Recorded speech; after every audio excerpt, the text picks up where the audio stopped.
Jadi mudah-mudahan Allah jaga hati kita, baik ketika kita diuji, bahkan ketika kita diberi nikmat, supaya dalam dua keadaan ini kita tetap menjadi mukmin yang ajaban, yang ideal, yang baik, yang insya Allah Allah suka sama kita. Kalau diuji sabara fakana khairallah, kalau diberi nikmat syakara fakana khairallah. Kalau dia diuji dia bersabar, dan itu kebaikan untuk dia.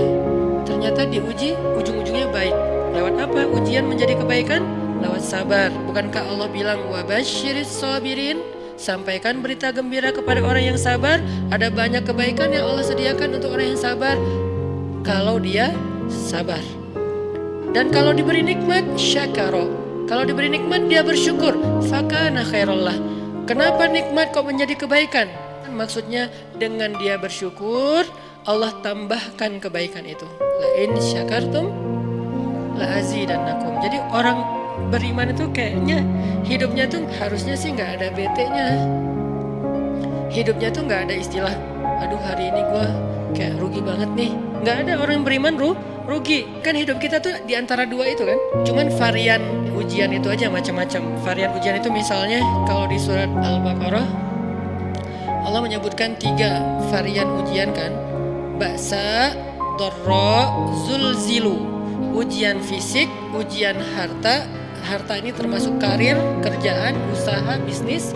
Dan ujian zulzilu, ujian perasaan, termasuk diputusin, atau orang yang dekat sama kita jadian sama yang lain, atau mungkin di unfollow oleh ya gitu deh.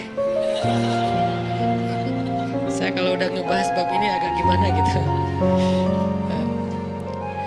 Jadi 3 varian ini masuk kategori apa?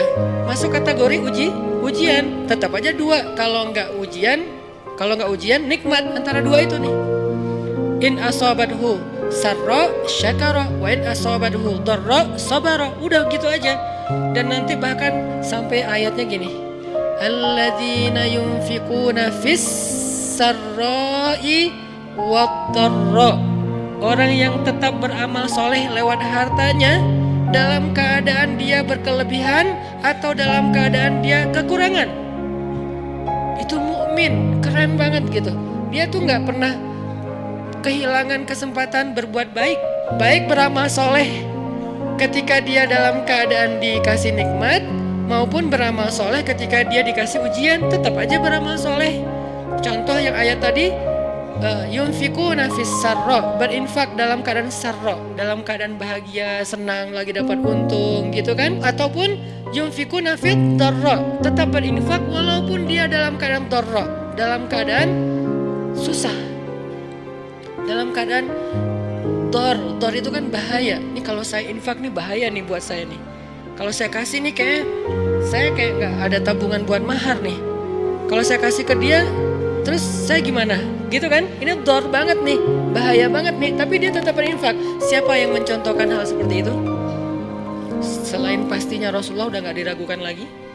Yang jadi kayak simbol berinfak walaupun dia butuh.